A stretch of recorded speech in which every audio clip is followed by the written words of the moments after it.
नमस्कार दोस्तों, एक बार फिर अपने YouTube चैनल पे आप सभी का स्वागत। आज हम लोग बात करेंगे अभी पिछले जो लोकसभा सत्र चल रहा था उसमें 3 महत्वपूर्ण बिल पास किए हैं भारत सरकार ने। जो आईपीसी, सीआरपीसी और साक्ष्य अधिनियम की धाराएं हैं उसमें आमूलचूल परिवर्तन किया है। जो निम्नलिखित भारतीय न्याय संहिता 2023 जो आईपीसी 1860 की जगह लेगा, और दूसरा है भारतीय नागरिक सुरक्षा संहिता जो सीआरपीसी 1898 की जगह को रिप्लेस करेगा, और तीसरा है भारतीय साक्ष्य अधिनियम 2023 जो साक्ष्य अधिनियम 1872 को रिप्लेस करेगा। अभी तक जो हमारे देश में कानून का शासन स्थापित करने के लिए या लोगों को किसी उनके गलत कार्यों के लिए जो दंड देने का विधान था, उसके लिए जो नियम कायदे कानून थे वो अंग्रेजों के ज़माने से चला आ रहा था, और उसको आज के परिप्रेक्ष्य में रखते हुए सरकार ने उसमें परिवर्तन किया है, और जो निम्नलिखित रूप से है और उसके बारे में आज जानेंगे। अभी इसके बारे में इतनी ज़्यादा YouTube चैनलों पे चर्चा नहीं हो रही है। आने वाले टाइम में अभी ये लोकसभा में ये बिल तीनों पारित हो गए हैं और राष्ट्रपति की मंजूरी भी मिल गई है। अब ये पब्लिक के डोमेन में आएंगे और इसमें काफ़ी चर्चा होगी, और आगे कुछ अगर ज़रूरत हुई तो इसमें कुछ थोड़ा बहुत चेंजेस हो सकता है। जैसे अगर किसी भी गांव में ये पूछा जाए कि धारा 302 किस में यूज होता है, तो तुरंत बोलेगा कि धारा 302 मर्डर केस में किसी की हत्या पे लगता है। लेकिन अब जैसे किसी के मर्डर केस में धारा को बदलकर 101 कर दिया गया है। उसी तरह जैसे 420 है, 302 है, 144 धारा 144 है, इन सब में मतलब इनकी धाराएं जो हैं चेंज हो गई हैं। उसी तरह जैसे एक देशद्रोह का केस था, उसमें भी परिवर्तन किया गया है, तो इसके बारे में जानेंगे। भारतीय दंड संहिता आईपीसी भारत की आधिकारिक आपराधिक संहिता है, जिसे 1833 के चार्टर अधिनियम के तहत 1834 में स्थापित पहले कानून आयोग के मद्देनजर 1860 में तैयार किया गया था। इसी तरह दंड प्रक्रिया संहिता सीआरपीसी भारत के अधिकारिक आपराधिक कानूनों के प्रशासन के लिए प्रक्रियाएं प्रदान करती है। यह 1973 में अधिनियमित हुआ था और 1 अप्रैल 1974 को प्रभावी हुआ था। इसी तरह भारतीय साक्ष्य अधिनियम जो मूल रूप से ब्रिटिश राज के दौरान 1872 में इंपीरियल लेजिस्लेटिव काउंसिल द्वारा भारत में पारित किया गया था, में भारतीय अदालतों के साक्ष्य की स्वीकार्यता को नियंत्रित करने वाले नियमों और संबंधों मुद्दों पर, मतलब ये उस समय से अंग्रेजों के ज़माने से ये सारी प्रक्रिया चली आ रही थी। उन्हीं की प्रक्रिया जो उन्होंने कानून बनाए थे और जो धाराएं बनाई थी, उसी के हिसाब से अभी तक दंड विधान के कानून चलते आ रहे हैं। अब इसमें भारत सरकार ने इसमें चेंजेस किए हैं और आगे नोटिफिकेशन पब्लिक डोमेन में आएगा।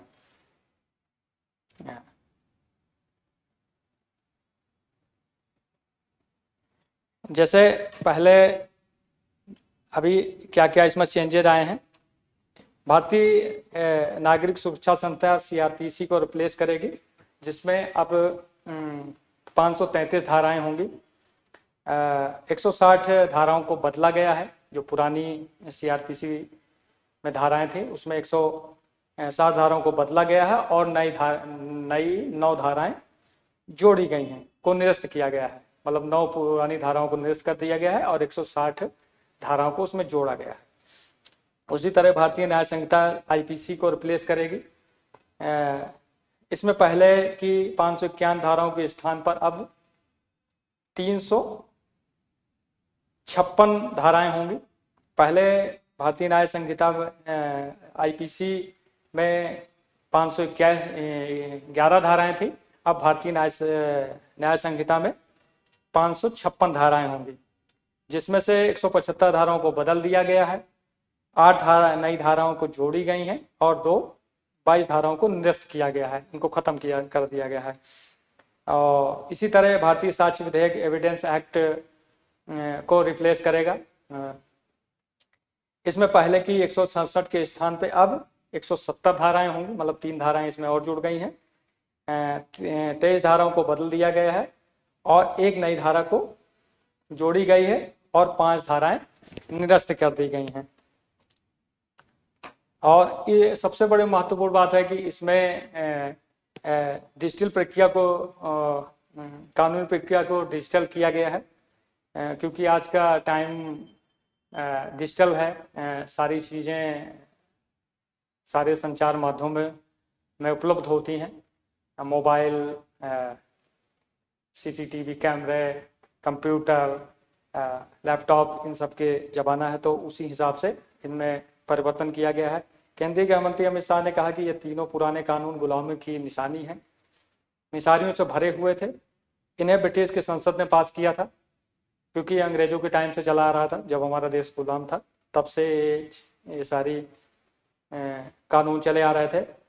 कुल 475 जगह गुलामी की इन निशानियों को समाप्त कर हम नए कानून को लेकर आए हैं। कानून में दस्तावेजी को परिभाषा विस्तार कर इलेक्ट्रॉनिक या digital record, email, server logs, computer, smartphone, laptop, SMS, website, location, साक्ष्य डिवाइस पर उपलब्ध मेल मैसेजेस को कानूनी वैधता दी गई है। एफआईआर से केस डायरी से चार्जशीट और चार्जशीट से जजमेंट तक सारी प्रक्रिया को डिजिटल फॉर्मेट में किया गया है। तो एक ये भी मतलब आज के परिप्रेक्ष्य में ये महत्वपूर्ण कदम है।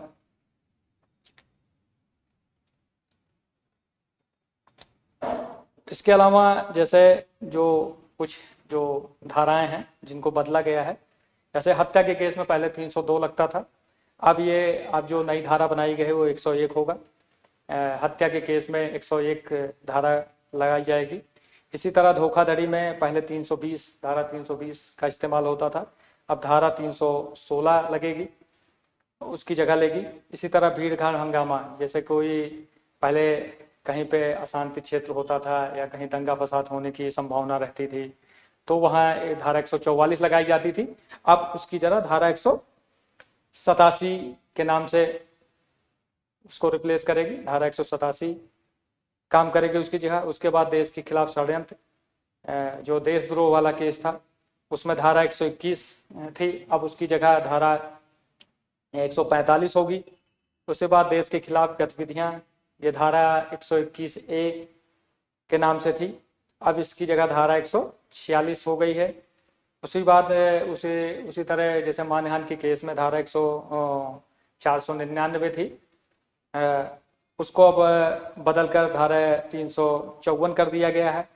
उसी तरह रेप बलात्कार के केस में जो धारा 376 लगती थी, उसकी जगह धारा 63 में रेप, 64 में सजा और गैंग रेप की धारा 70 हो गई है। तो रेप की धाराओं में भी चेंज किया गया है। मानहानि के केस में सेक्शन धारा 399 और 500 था, उसकी जगह 354 हो गया है। धरना प्रदर्शन या दंगा फसाद करना, जिसमें धारा 147, 148, 145 था, इसमें नया सेक्शन जोड़ा गया है, इसको रिप्लेस किया गया है। उसी तरह निषेधाज्ञा में उल्लंघन पर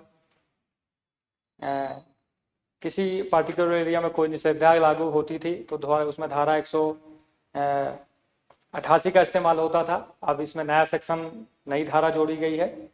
उसी तरह राजद्रोह कानून जो पहले धारा 124A था, अब उसको बदलकर 150 कर दिया गया है। तो इन सब धाराओं में परिवर्तन किया गया है। अब आते हैं इस भारतीय न्याय संहिता 2023 की कुछ क्या मुख्य विशेषताएं हैं।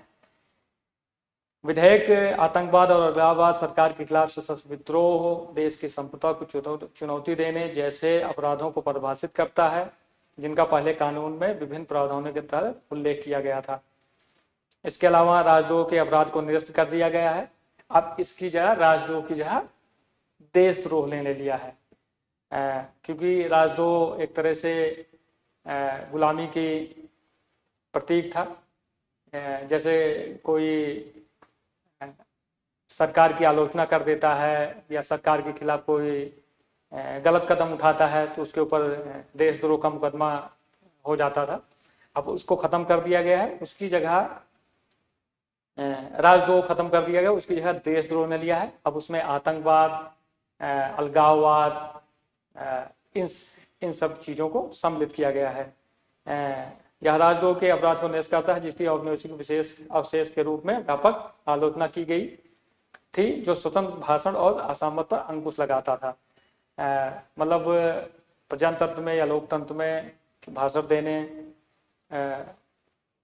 सरकार से असहमत जताने का अधिकार सभी को है, तो इसको निरस्त कर दिया गया है।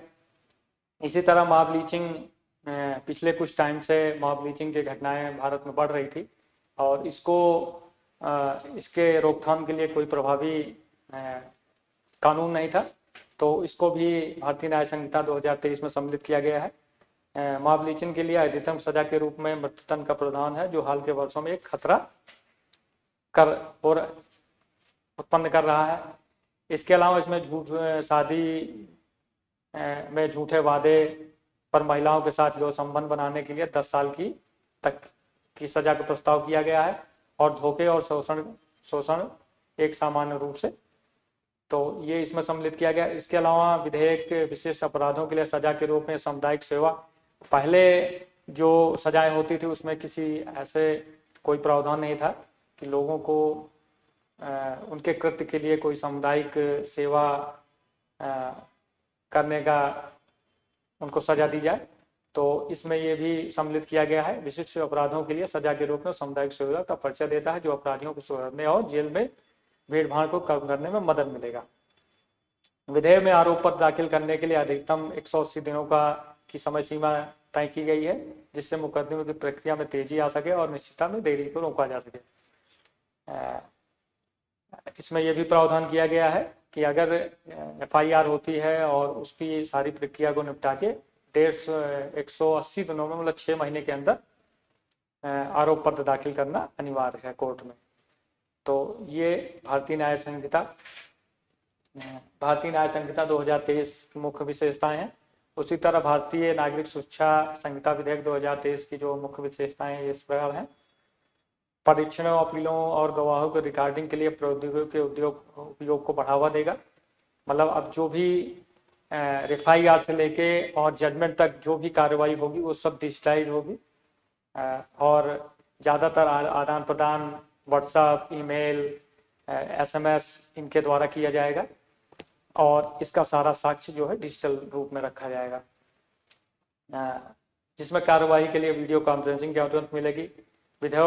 इस विधेयक में यौन हिंसा से बचे लोगों के बयान की वीडियो रिकॉर्डिंग को अनिवार्य बनाता है, जो सबूत को संरक्षित करने और जबरदस्ती या हेरफेर करने से रोकने में मदद करेगा।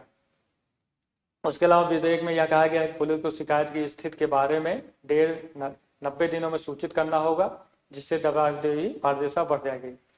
मतलब अगर कोई FIR होती है तो पुलिस उसको 90 दिन के अंदर उस पर कार्रवाई कर सकती है। और इसके अलावा CRPC की धारा 41A को धारा 35 के रूप में पुनः क्रमांकित किया गया है। इस परिवर्तन में एक अतिरिक्त सुरक्षा शामिल है, जिसमें कहा गया है कम से कम पुलिस अधीक्षक DSP रैंक के किसी अधिकारी की पूर्व मंजूरी के बिना कोई गिरफ्तारी नहीं की जा सकती है। खासकर दंडनीय अपराधों के लिए 3 वर्ष से कम आयु वाले तथा 60 वर्ष से अधिक आयु वाले व्यक्तियों के लिए है। मतलब इसमें अगर किसी के ऊपर धारा 35 के रूप में FIR होती है, कार्रवाई करनी है, तो कम से कम पुलिस अधीक्षक या डीएसपी रैंक के अधिकारी से पूर्व मंजूरी लेनी अनिवार्य है। विधेयक के लिए आवश्यक है कि पुलिस 7 साल या उससे अधिक की सजा वाले मामले को वापस लेने से पहले पीड़ित से परामर्श लेगा। ये भी इसमें शामिल किया गया है। पहले अगर किसी से कोई केस वापस लिया जाता था तो इसमें अब ये अनिवार्य कर दिया गया कि जो पीड़ित पक्ष होता उससे बिना उसकी परमिशन से वो केस वापस नहीं लिया जा सकता है, और जिससे यह सुनिश्चित हो गया कि न्याय से समझौता या इनकार नहीं किया गया है। और इसमें सबसे बड़ी बात एक और है कि या फरार अपराधियों पर अदालत द्वारा उनकी अनुपस्थिति में मुकदमा चलाने और सजा सुनाने की अनुमति देता है, जो भगोड़े को न्याय से बचने से रोकता है। पहले क्या होता था कि अगर कोई अपराध कर लिया, अपराध करके भाग गया, गायब हो गया, जैसे खासकर जो पैसे की हेरा फेरी है या आतंकवादी कार्रवाइयों में कार्रवाई कर, मतलब लोग आपराधिक धोखाधड़ी करके या आतंकवादी कृत्य करके देश से बाहर भाग जाते थे, और जब तक वो यहाँ प्रत्यर्पण करके उनको पकड़ के यहीं नहीं लाया जाता था तब तक उनके ऊपर किसी भी तरह का केस नहीं चल सकता था। लेकिन अब इसमें ये छूट दी गई है कि अगर कोई अपराध करके अपराधी फरार हो जाता है तो अदालत उसकी अनुपस्थिति में मुकदमा चला सकती है और उसको सजा सुना सकती है, और बाकी प्रक्रियाएं जो है वो चलती रहेंगी। इसके अलावा मजिस्ट्रेट को ईमेल, एसएमएस, व्हाट्सएप संदेश आदि जैसे इलेक्ट्रॉनिक रिकॉर्ड के आधार पर अपराधों का संज्ञान लेने का अधिकार देता है, जिससे साक्ष्य संग्रहण और सत्यापन की सुविधा मिल सकती है। उसके अलावा मौत के सजा के मामले में दया याचिका जो दायर की जाती है उसमें राज्यपाल के पास 30 दिन के भीतर, अगर सजा सुनाई गई तो 30 दिन के भीतर राज्यपाल के यहाँ दया याचिका दाखिल की जा सकती है, और अगर राष्ट्रपति के यहाँ दया याचिका दाखिल करनी है तो 60 दिन के भीतर उसको लिखित में दिया जाना चाहिए। उसके अलावा राष्ट्रपति के निर्णय के विरुद्ध किसी भी न्यायालय में अपील नहीं की जा सकती। अगर राष्ट्रपति ने कोई दया याचिका खारिज कर दी है तो उस पर किसी भी तरह की न्यायालय में उस पर अपील नहीं की जा सकती। इसके अलावा है तीसरा जो विधेयक है भारतीय साक्ष्य विधेयक 2023। इसकी जो मुख्य विशेषताएं हैं, इस बिल में इलेक्ट्रॉनिक साक्ष्य को किसी भी उपकरण या सिस्टम द्वारा उत्पन्न प्रसारित किसी भी जानकारी के रूप में परिभाषित करता है जो कि किसी भी माध्यम से संग्रहित या पुनः प्राप्त करने में सक्षम है। इसके अलावा यह इलेक्ट्रॉनिक साक्ष्य की स्वीकार्यता जैसे प्रामाणिकता, अखंडता, विश्वसनीयता आदि के लिए विशेष मापदंड निर्धारित करता है जो डिजिटल डेटा के उपयोग या छेड़खानी को रोकता है। इसके अलावा यह डीएनए साक्ष्य जैसे सहमति, विरासत की श्रृंखला आदि की स्वीकार्यता के लिए विशेष प्रावधान करता है जो कि जैविक साक्ष्य की सटीकता और विश्वसनीयता को बढ़ावा देता है, या विशेषज्ञ की राय को मेडिकल राय, लिखित विश्लेषण आदि जैसे साक्ष्यों के रूप में मान्यता देता है। यह आपराधिक न्याय प्रणाली के मूल सिद्धांतों के रूप में निर्दोषता की धारणा का परिचय देता है, जिसका अर्थ है कि अपराध के आरोपी प्रत्येक व्यक्ति को जब तक वह निर्दोष माना जाता है जब तक कि उचित संदेह से परे दोषित न साबित हो जाए। मतलब आदमी को तब तक कि निर्दोष माना जाएगा जब तक कि उसके ऊपर मतलब उस जो भी आरोप उसके ऊपर लगे हैं वो साबित ना हो जाए। तो ये सारी विशेषताएं हैं इसमें।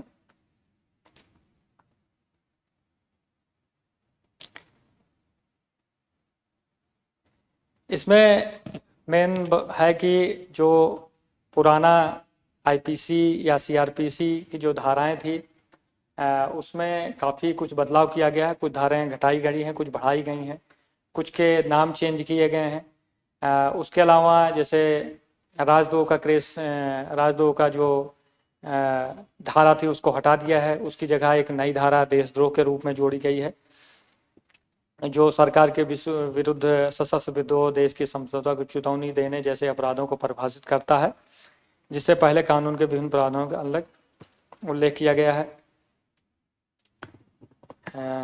उसके अलावा इसमें जैसे मॉब लिंचिंग का केस है, इस समय पिछले काफ़ी टाइम से मॉब लिंचिंग के केस बढ़ रहे थे। इस पर किसी भी तरह का मतलब इसको रोकथाम के लिए कोई प्रावधान नहीं था, तो उसमें एक ये जोड़ा गया है मॉब लिंचिंग के रूप में सजा के रूप में मृत्युदंड का प्रावधान है।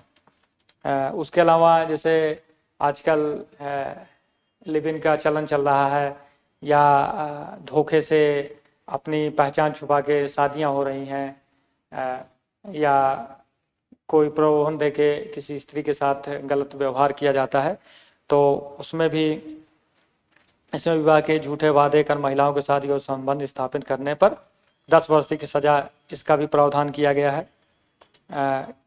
इस विधेयक में चार्जशीट दाखिल करने के लिए अध्ययन में 180 दिन की सीमा निर्धारित की गई है, जिससे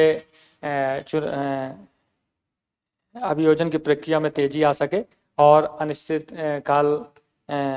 कालीन देरी को रोका जा सके। तो ये सब चीज़ें इसमें समाहित की गई हैं।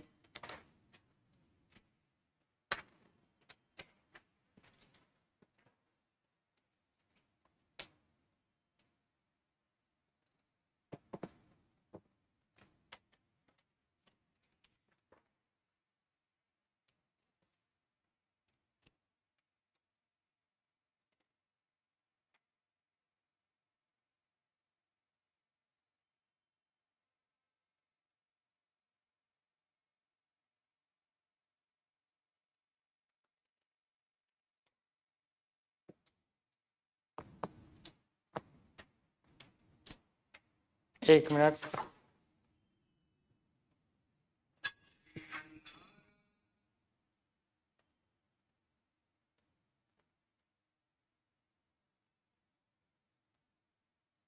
जैसे इसमें एक है कि जो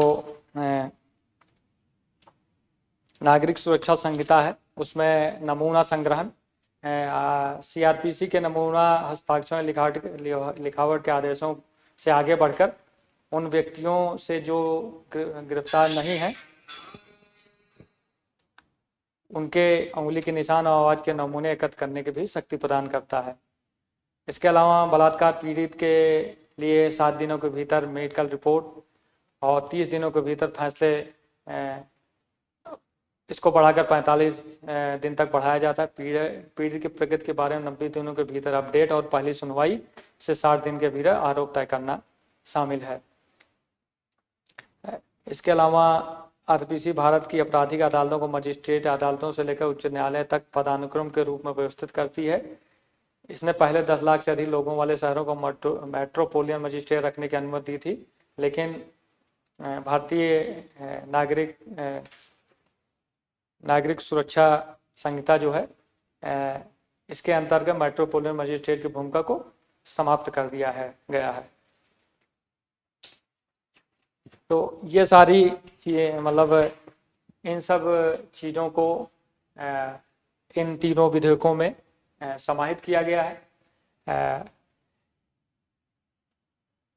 आईपीसी, सीआरपीसी और साक्ष्य अधिनियम में जो आमूलचूल परिवर्तन है, उसमें यही है। भारतीय न्याय, उसकी जगह आईपीसी की जगह भारतीय न्याय संहिता ने ले लिया है, सीआरपीसी की जगह भारतीय नागरिक सुरक्षा संहिता ने ले लिया है, और भारतीय साक्ष्य विधेयक 2023 साक्ष्य अधिनियम 1873 की जगह ले गया है। इसमें कुछ धाराएं बढ़ाई गई हैं, कुछ घटाई गई हैं, और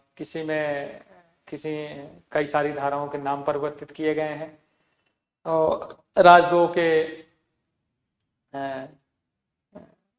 राजद्रोह की धारा को समाप्त कर दिया, इसकी जगह देशद्रोह ने ले लिया है। उसके अलावा मॉब लीचिंग पे भी सजा का प्रावधान किया गया है।